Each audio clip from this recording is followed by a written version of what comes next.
हुजूर ने आखिरी अपने खुतबा में इरशाद फरमाया, मैं तुम्हारे अंदर दो भारी चीजें छोड़ के जा रहा हूं।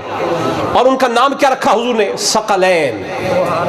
अरबी में सकलैन दो भारी चीजों को कहते हैं। हुजूर ने फरमाया कुरान होगा, और दूसरा फरमाया वो जो भारी चीज मैं दे के जा रहा हूं वो मेरी औलाद अहले बैत था। कुरान को भी भारी फरमाया और अपनी औलाद को भी हुजूर ने भारी फरमाया।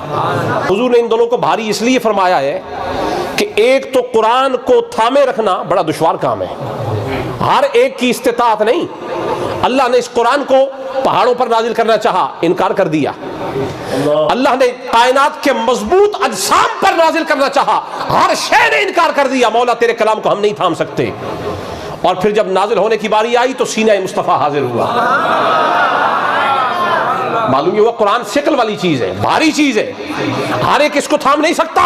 सीना मुस्तफा आया। इसी तरीके से फरमाया आल भी हुजूर की ऐसी ही चीज है, हर एक की जसारत नहीं है कि आल के साथ ताल्लुक कायम रखे। आल को मानना भी बड़ा मुश्किल काम है। फरमाया नाम तो सुन्नियत का सारे लेते होंगे, असल सुन्नी वो होगा जिसके हाथ में दामन अहले बैत के भार हो।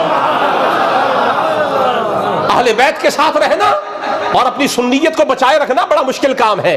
बड़े बड़े ज़हीम मुल्ला खड़े होके कहेंगे तू सुन्नियत से निकल गया चूंकि तू अली अली करता है, अहले सुन्नत से निकल गया तू हसन हसन करता है, अहले सुन्नत से निकल गया हुसैन हुसैन करता है। आल से जुड़े रहना किसी माई के लाल ही का काम है, वरना तुम जब हुसैन का नारा लगाओगे कहीं से कोई कहेगा राफजी हो गया, कोई कहेगा शिया हो गया। फरमाया खबरदार किसी ऐरे गैरे गली के निकम्मे आदमी के इस नारे पर कान न धरना। वो तुझे कुछ भी कहे, तू जिससे मोहब्बत करता है बच्चा मेरा है।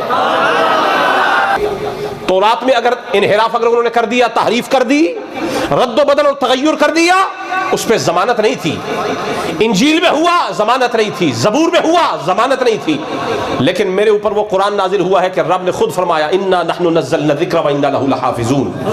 हमने कुरान को नाजिल किया है, हम ही इसकी हिफाजत करने वाले हैं। अब कुरान में हेर फेर करना किसी के बस में नहीं है। लाख सर मार लो, मिर्जा उठा था कादियानी, उसने लाख जसारत की कि कुरान की तगय्युर और तबद्दुल हो जाए, तहरीफ हो जाए, लेकिन मिर्जा कर न सका क्योंकि सामने मेहरे अली खड़ा था, सामने जमाते अली खड़ा था। एक मिर्जा उठा है तो सामने दो सैयद खड़े हो गए। एक मिर्जा उठा सामने दो सैयद खड़े हो गए। तो जमाते अली ने भी बताया, मेहरे अली ने भी बताया, जब भी कुरान की इज्जत और अजमत पे आंच आने लगेगी तो सामने खड़े होने वाला कोई हुसैन का बच्चा ही होगा, हसन का बेटा होगा, कोई सैयद होगा। क्यों?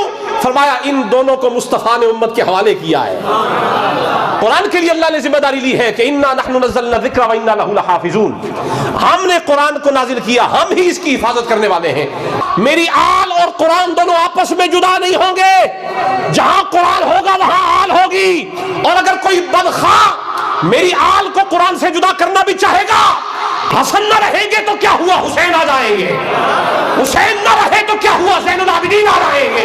ज़ैनुल आबिदीन न हुए तो क्या, बाकिर आएंगे, हज़रत जाफर सादिक आएंगे, मूसा कालिम आएंगे, अली तकी मोहम्मद तकी आएंगे, हसन अस्करी आएंगे। क़यामत तक फरमाया मेरे हसन की औलाद से मेरा बेटा महदी आएगा। न कुरान आल से जुदा होगा, न आल कुरान से जुदा होने वाली। अगर आपके खून में खराबी हो जाए, आपके खून में मसला हो जाए, जीनत लैब में चले जाएं, चुगताई लैब में चले जाएं, वीनस लैब में चले जाएं और एक्सेल लैब में चले जाएं।